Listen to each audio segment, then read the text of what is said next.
tecnológicos en el análisis del estrés psicofisiológicos en las tareas de alta demanda cognitiva. Por eso le damos la bienvenida al doctor Juan Pedro Fuentes García, de la Universidad de Extremadura, Cáceres, en España.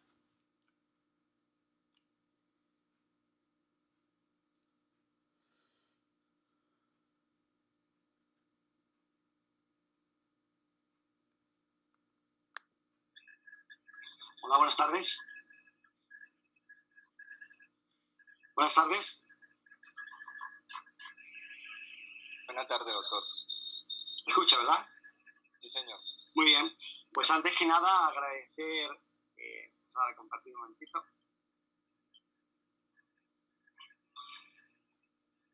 ¿Se ve correctamente la pantalla? Correcto, ¿verdad?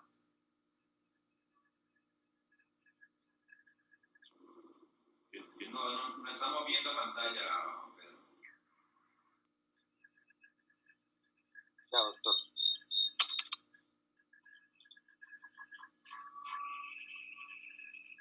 ¿Se ve correctamente ahora? Listo, doctor, puede proyectar. Se observa ya, ¿verdad? Señor, aún no. Vale. He pedido permiso para que la puedan observar. Sí, ya. Ya, Está correcto. habilitado, doctor. Sí, señor, ya está habilitado. Muy bien, pues antes que nada agradecer a la Institución Universitaria Nacional del Deporte por la organización de este muy relevante Congreso Internacional de Investigación aplicada a la ciencia de la actividad física y del deporte. Felicitarles también por el 35 aniversario ayudando a formar académica y científicamente a tantas miles de personas en el ámbito de las ciencias del deporte. Igualmente, agradecerles haber confiado en mi persona para ser el presidente del comité científico, es para mí un honor, y también por impartir esta conferencia plenaria de inauguración. Agradecer, por supuesto, al señor doctor don José Fernando Arroyo su presencia en este acto de inauguración y también por todo el apoyo a este evento. Igualmente, quiero agradecer al profesor Wilson González, director técnico de Proyección Social, a la doctora Sandra Parra, directora técnica de investigación, a todo el personal de apoyo, doña Stephanie Zavala, doña Claudia María Ruiz y don Juan David Correa, por su fundamental trabajo a nivel organizativo, y por supuesto también a la doctora María José Martínez Patiño por su fundamental contribución, no solo a la parte científica, sino también me consta, como bien ha dicho el señor rector, a la parte organizativa. Quería también aprovechar para saludar y agradecer la presencia al presidente del Comité Olímpico de Colombia, a don Baltasar Medina, por sus palabras, me ha parecido muy oportunas e interesantes.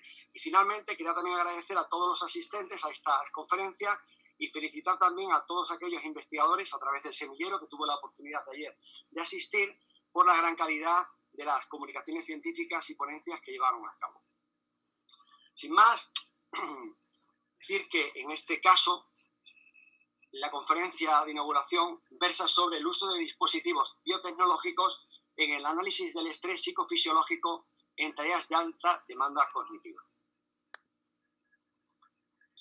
Voy a llevar a cabo dicha presentación a través del típico formato, a través de una introducción, los objetivos, la oportuna metodología, los resultados más relevantes, las conclusiones, y he querido dejar un apartado que creo que es importante de aplicaciones en contextos de elevado nivel de estrés para ver un poco la transferencia a otro tipo de posibles investigaciones que se podrían llevar a cabo y que de hecho hemos iniciado en gran parte.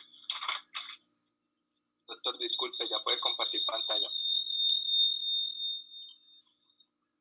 Vale.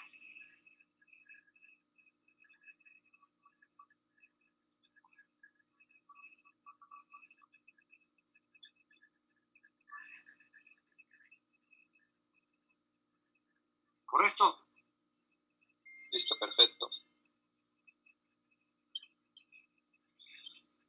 Muy bien, pues como le decía, va a versar la conferencia sobre el uso de dispositivos biotecnológicos en análisis del estrés psicofisiológico en tareas de alta demanda cognitiva, siguiendo pues, el usual orden de presentación que solemos utilizar en el ámbito científico con introducción, objetivos, metodología, resultados, conclusiones y aplicaciones en otros contextos.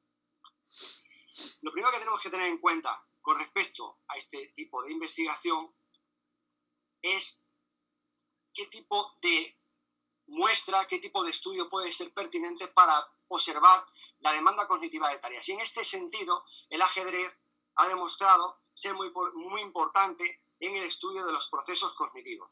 En este sentido, se han estudiado el análisis de la memoria, la percepción, la toma de decisiones, y también se ha estudiado cómo, a través, por ejemplo, de estudios del AMIDI, están en 2006, se puede observar que si comparamos el cerebro, en este caso a través de visualizaciones de comportamiento del cerebro en grandes maestros de ajedrez y en jugadores aficionados, se ha observado cómo perfectamente en los jugadores de más nivel se detectan más estallidos de onda gamma en la parte o en los lóbulos parietales y frontales, y en cambio los jugadores aficionados se detecta más en la parte temporal. Esto tiene que ver mucho con la memoria de calidad, que se entiende que se aloja inicialmente en estas zonas temporales y poco a poco va evolucionando hacia las zonas parietales y frontales, y por eso se observa en los jugadores profesionales, los jugadores grandes maestros de ajedrez, cómo realmente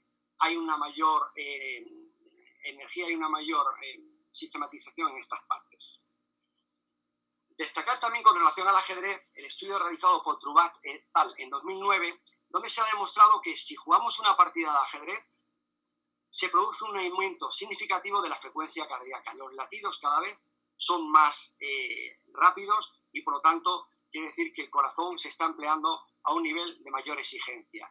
Se produce una disminución de la variabilidad de la frecuencia cardíaca, que después explicaremos básicamente en qué consiste, y se demuestra cómo existe una tasa de intercambio respiratorio diferente al inicio de la partida que durante la partida. Por poner un símil, como cuando vamos a hacer un partido, vamos a jugar un partido de fútbol o hacer una salida 100 metros lisos, la frecuencia cardíaca inicial suele ser elevada porque tenemos una situación de estrés que, por otra parte, es importante para estar preparados para actuar con velocidad y con precisión. En este sentido, en el ajedrez también pasa lo mismo. En los primeros momentos de la partida existe una mayor oxidación de carbohidratos porque existe una tasa de intercambio respiratorio mayor, y a medida que vamos jugando existe en cambio una mayor oxidación de lípidos, lo cual quiere decir que hay una menor intensidad o un menor nivel de estrés. Pero ¿cómo podemos estudiar el ajedrez? Podemos hacerlo primeramente a través de la variabilidad de la frecuencia cardíaca. ¿Y qué es la variabilidad de la frecuencia cardíaca? Es en realidad el intercambio o el intervalo que hay entre un latido y otro. Es decir, si por ejemplo nosotros quisiésemos tener un corazón lo más potente posible, lo más fiable posible, lo más preparado posible para cualquier percance, para cualquier infarto, para tener una salud de la mayor calidad posible, lo ideal no sería tener un reloj suizo, porque sería demasiado sistemático, demasiado poco adaptativo, y por lo tanto nos impediría tener capacidad adaptativa. En este sentido, en realidad, cuanto mayor variabilidad del ritmo cardíaco existe, es decir, cuando entre un latido y otro hay ciertas diferencias y no es tan, entre comillas, cuadriculado, es positivo.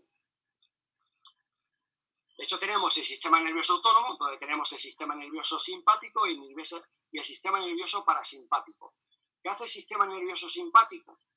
Pues básicamente preparar o activar al cuerpo a determinadas situaciones. Por ejemplo, si tuviésemos que hacer una presentación como en mi caso, pues siempre el sistema nervioso simpático te ayuda a tener un mínimo de nivel de activación que te ponga en alerta y intente sacar lo máximo de ti y ponerte a un nivel de concentración adecuado para la tarea.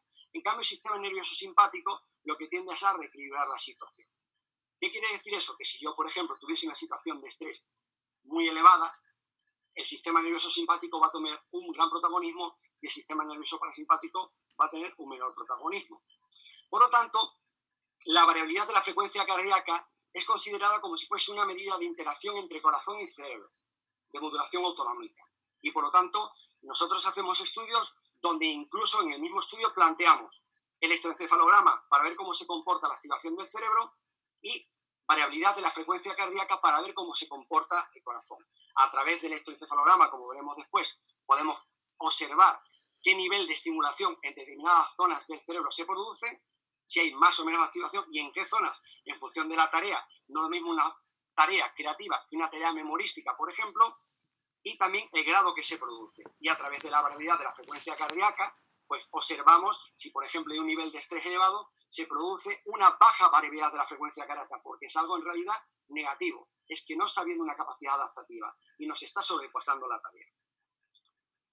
Por lo tanto, se ha demostrado a través de diferentes investigaciones que las tareas cognitivas pueden modificar la variabilidad de la frecuencia cardíaca, y en este sentido, el estudio de Bunkeher en 2011 se utilizaba con pacientes en una enfermedad y con personas que no tenían ningún tipo de enfermedad, y se les solicitaba una tarea del mismo nivel de dificultad cognitiva, y se observaba que aquellas personas que tenían una enfermedad tenían una menor variabilidad de la frecuencia cardíaca.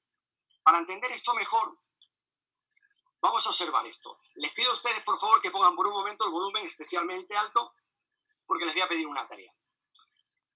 Van a observar ustedes un vídeo y van a intentar, nunca mejor dicho, utilizando el símil olímpico, batir el récord mundial del predominio del sistema parasimpático.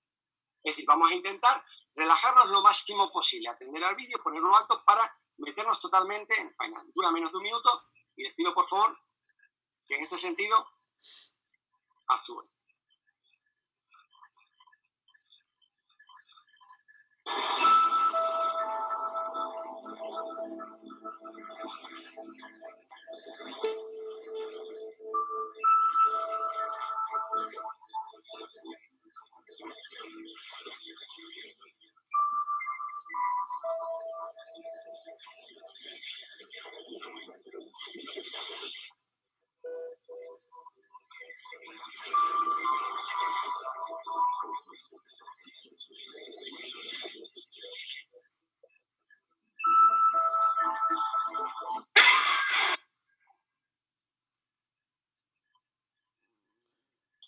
Muy bien, buen susto. Pues bienvenidos al dominio del sistema simpático. Esto es lo que pasaría en una situación de estrés. Es una situación exagerada, pero en realidad esto ocurre continuamente en el deporte. En situaciones, por ejemplo, en las que quedan pocos segundos para encestar o para hacer un tiro a canasta que puede decidir un título, evidentemente el sistema simpático seguramente es el que esté predominando y puede provocarnos algún tipo de bloqueo, como puede pasar con el miedo, y quedarnos inmóviles, ¿no?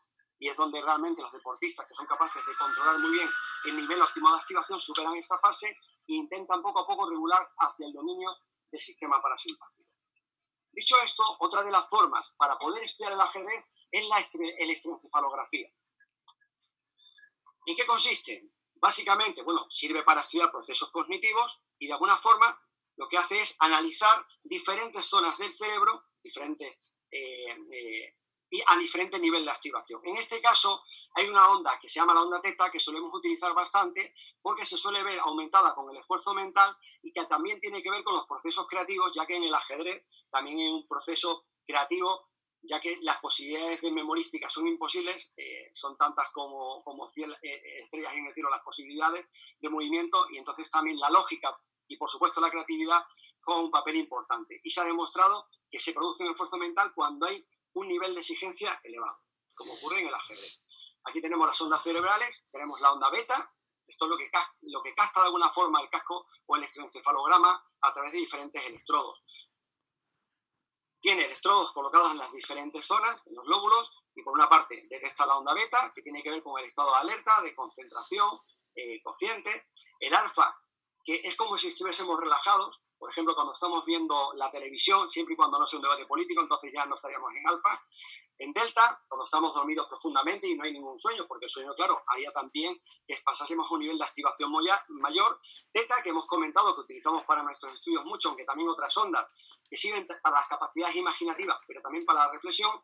Y las ondas gamma, que utilizan las tareas de alto procesamiento cognitivo. Por eso en el estudio anteriormente que señalé, que se utilizaba con magneto en el electroencefalograma, daba una activación de ondas gamma más elevadas, como decíamos, en ciertas partes de los lóbulos, de unos determinados lóbulos en los profesionales de ajedrez con relación a los jugadores aficionados, ya que no tenían ese trazo todavía especializado, no habían pasado esa fase de calidad, donde puedes utilizar patrones de movimientos previos para poder tener una lógica más depurada en movimientos posteriores y tener más calidad en tu juego.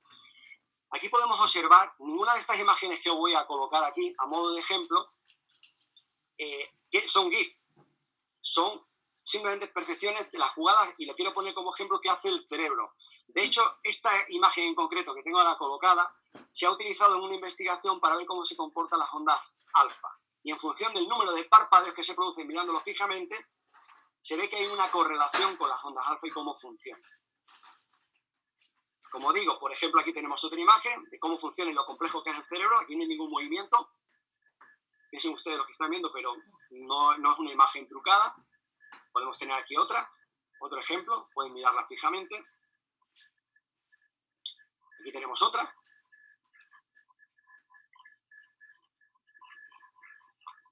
Y aquí tenemos otra. ¿Por qué pongo esta diapositiva? Porque habla de la complejidad del cerebro y claro, cuando estamos hablando de cómo intervienen los lóbulos y las ondas, hemos de tener en cuenta que todo interacciona. Ya no es como antiguamente que se pensaba que la zona occipital se refería solamente a la visión. No, todo interactúa y de alguna forma es una función muy dinámica donde es muy difícil precisar exactamente qué zona del cerebro. Pero sí en función de los resultados, analizando una muestra importante y con muchos electrodos, muchos canales que se llaman electroencefalograma, podemos calcular cómo funciona, básicamente. Pues bien, ¿cuáles son los objetivos entonces de nuestro estudio? Por una parte, analizar las modificaciones de la variabilidad de la frecuencia cardíaca o en el electroencefalograma en diferentes situaciones de tareas de ajedrez con diferentes niveles de dificultad. ¿Y cómo es el método? Tenemos 16 jugadores de ajedrez con estas edades y con un elo. ¿Qué es el elo? El elo, los que hayan jugado al ajedrez seguro que lo conocen, es una clasificación a nivel mundial que mide la calidad del jugador, es decir, en función de los puntos que marcas, igual que por ejemplo Federer, o Nadal o Djokovic en tenis tienen una puntuación en el ranking, el elo tiene que ver con la puntuación de cada jugador. Entonces nosotros lo que hacemos es, en función del elo, calculamos alguna dificultad mayor o menor de la tarea. ¿Qué hacen? Por una parte hacen problemas de ajedrez y por otra parte hacen partidas de ajedrez. Aquí tenemos, por ejemplo, 2 de los estudios que hemos publicado. Con relación a los problemas de ajedrez, a esos 16 jugadores les sometemos a 3 niveles de dificultad. Bajo, medio y alto. Es decir, hay 2 problemas de dificultad baja, 2 problemas de dificultad media y 2 problemas de dificultad alta. Y lo que queremos saber es qué ocurre con la variabilidad de la frecuencia cardíaca. ¿Cuál sería la hipótesis? Que normalmente en los mismos jugadores, si aplicásemos una dificultad más alta, ¿qué ocurría con la variabilidad de la frecuencia cardíaca? Sería menor, porque tiene más dificultad para adaptarse a un nivel de exigencia más elevado. Eso por una parte. Entonces se plantean 2 problemas con piezas blancas y con piezas negras de cada uno de estos 3 niveles. Y en función de eso vamos a analizar con un polar que mide la variabilidad de la frecuencia cardíaca, que es este modelo. Hay un par de modelos de polar que analizan la variabilidad de la frecuencia cardíaca. No se necesita Holter o electrocardiograma para analizar algunos de estos parámetros. Y este polar sí que lo permite. Entonces, clasificamos en función de el número de problemas que han resuelto los diferentes sujetos entre el grupo de alto rendimiento, que son los que han resuelto más de la mitad del problema, y los grupos de bajo rendimiento que han resuelto la mitad o menos de los problemas de los 6 que hemos planteado. Y vamos a ver qué ocurre con unos y con otros a nivel de la variabilidad de la frecuencia cardíaca. Por otra parte tenemos, esto por una parte un estudio, por otra parte, como estos 16 mismos jugadores, les sometemos a partidas de ajedrez a 3 minutos más 2 segundos. Quiere decir, tienes 3 minutos para hacer todas las jugadas de tu partida. Si se te acaba el tiempo pierdes, y por cada movimiento que hagas el cronómetro incrementa 2 segundos adicionales para que puedas tener más tiempo si hay muchos números de jugadas y no pierdas solo por tiempo. Y lo que hacemos es que les hacemos jugar al 100% del elo, es decir, si ellos tienen un nivel de 2000, le ponemos a jugar contra la computadora con un programa de ajedrez colocado para que juegue a 2000. En cambio, le sometemos a ese mismo tipo de partida, pero reduciendo un 25% de la dificultad, es decir, va a ser un oponente más débil que él. Y por otra parte poniéndole un 125%, un 25% más de su nivel de juego, donde se supone que el ordenador tiene todas las de vencer y seguramente tu variabilidad de la frecuencia cardíaca puede verse reducida. Y para el empleo del electroencefalograma durante las partidas de ajedrez, utilizamos simplemente estos canales que tenemos aquí. Y tenemos un grupo vencedor, que son los que tienen la mitad o más de las victorias de estas partidas. O aquel grupo perdedor, los que ganan menos de la mitad de las partidas que juegan. ¿Qué resultados tenemos? Que existen diferencias significativas entre los grupos de alto y bajo rendimiento. Podemos observar en color azul, en las barras de color azul, estos son los que tienen más rendimiento. ¿Y qué ha ocurrido con relación a los que tienen menos rendimiento? Que tienen una variabilidad de la frecuencia cardíaca mayor. El SDNN es un parámetro que mide la variabilidad de la frecuencia cardíaca, como hay otros. Es decir, han tenido más capacidad adaptativa y por eso seguramente tenga que ver con que han rendido más y por eso han conseguido la victoria. Por lo tanto, puede ser un buen medidor del rendimiento o un buen previsor y se puede utilizar para entrenamiento. Y por otra parte, observamos una disminución de la frecuencia cardíaca en el grupo de alto rendimiento cuando la dificultad aumentó. Es decir, claro, los jugadores que tienen más nivel, los que han ganado más partidas que los otros, en realidad, según tú le estás poniendo la mayor dificultad del problema, la variabilidad de la frecuencia cardíaca baja, porque tiene una mayor rigidez, tiene menor capacidad adaptativa. Está provocando un efecto en él, digamos, negativo o de inadaptación. En cuanto al electroencefalograma, observamos diferencias significativas entre grupos de alto y bajo rendimiento. Podemos observar aquí los canales. Estos son los diferentes canales como electrodos que se colocan en el... no hace falta ni siquiera tener que rasurar como antiguamente. Se pone unos electrodos de una forma, con una especie de líquido que es conductor, ¿no? Y eso permite saber cuál es la señal eléctrica de esa parte. Pues, por ejemplo, el grupo de bajo rendimiento alcanzó valores más altos de la onda teta en la tarea más fácil. ¿De acuerdo? Y el grupo vencedor aumentó progresivamente la onda teta con incremento de dificultad. Claro, cuanto más difícil son las partidas, cuando jugaba al 125% de su capacidad o de su nivel de juego, lo que hace es demandar mucho más del cerebro a nivel de esa onda, que tiene que ver con cuestiones de lógica, pero también con cuestiones creativas. ¿Qué conclusiones podemos sacar de aquí? Que existen diferencias entre electroencefalograma y variabilidad de la frecuencia cardíaca entre jugadores con diferentes niveles de rendimiento. Y por lo tanto, los jugadores de alto rendimiento parecen ser más adaptables a las diferentes situaciones.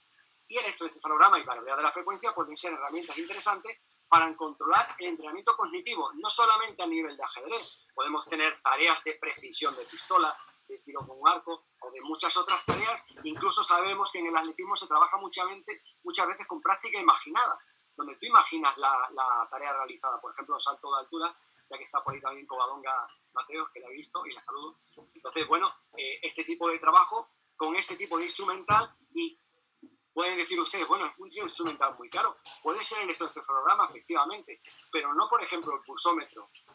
No, por ejemplo, el pulsómetro que mide la verdadera frecuencia cardíaca, que mide en realidad cosas parecidas a lo que puede hacer un electroencefalograma, aunque tienen otros usos diferentes, pero en algunas cosas coinciden. ¿Qué aplicaciones estamos haciendo en otros contextos de elevado nivel de estrés? No solamente dentro del deporte. Es importante que nosotros dentro del deporte también nos abramos a la sociedad, a la cirugía, a los pilotos de aviación, etcétera, en situaciones donde hay estrés y puedan salir beneficiados de lo que nosotros estamos investigando previamente. Aquí estamos analizando precisamente ahora la respuesta psicofisiológica en pilotos de caza, concretamente con el ALA 23 de Talavera Real, en España, donde es uno de los juegos que hay en España, donde están los pilotos de, digamos, máximo rendimiento de este tipo de caza, concretamente los F5. Y lo que nosotros estamos ayudando con ellos es analizar, porque además ha habido accidentes aéreos muy graves con fallecidos, estamos intentando ver observar qué ocurre a nivel del cerebro, qué ocurre a nivel de la frecuencia cardíaca y determinados parámetros que puedan ayudar a que sean mejores en el pilotaje y además más seguros. Entonces se ha demostrado además que hay una alta exigencia, por ejemplo, en los pilotos de combate, a nivel de frecuencia cardíaca y a nivel de estrés. Se incrementa significativamente los niveles de frecuencia cardíaca y niveles de estrés. ¿De acuerdo? Es decir, son situaciones de muchísimo estrés.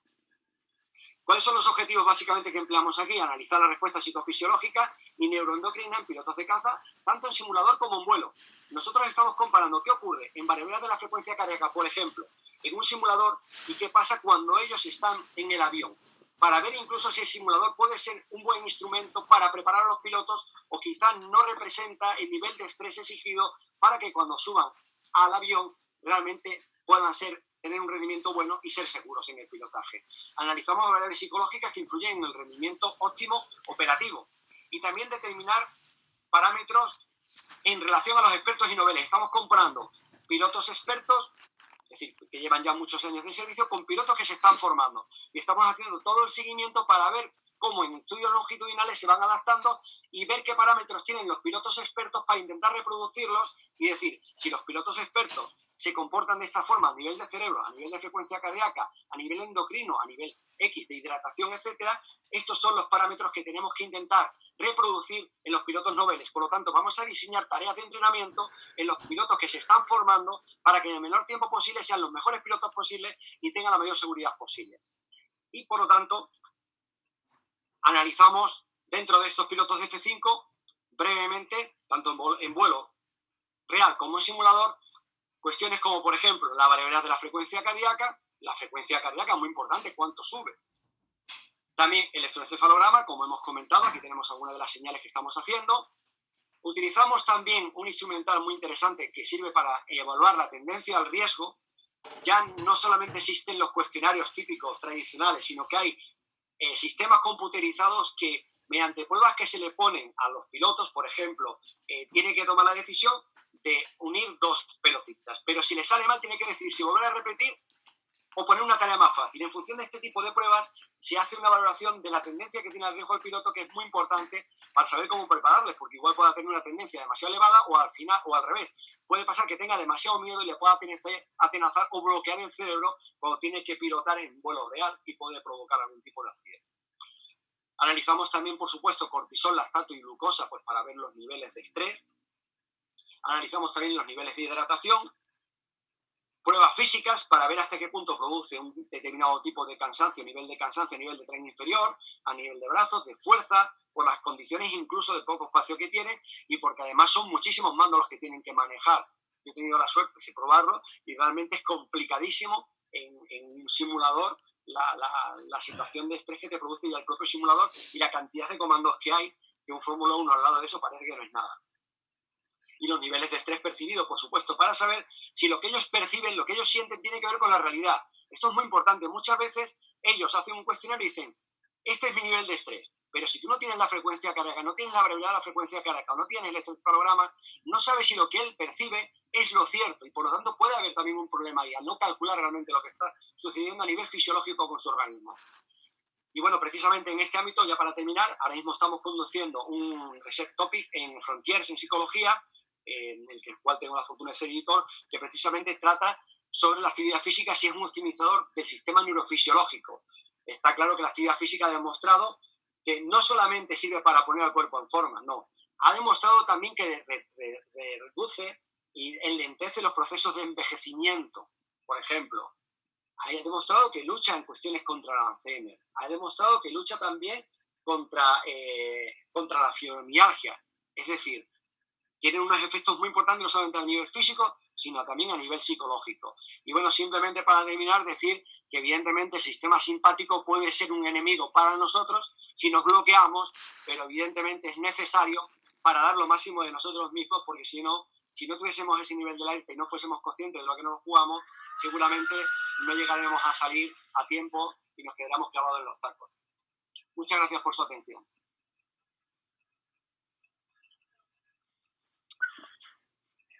Bueno, agradecemos la conferencia plenaria de inauguración del doctor Pedro Juan Fuentes de la Universidad de Extremadura de España. Por tanto, les recordamos a los participantes que deben mantener su micrófono apagado y mediante el chat podrán escribir las preguntas y estas tendrán espacio de respuesta al final de la jornada. De igual forma, les recordamos a los ponentes que tendrán 15 minutos, máximo 20 para exponer su ponencia de ahora en adelante. Finalizando el tiempo por el cronómetro,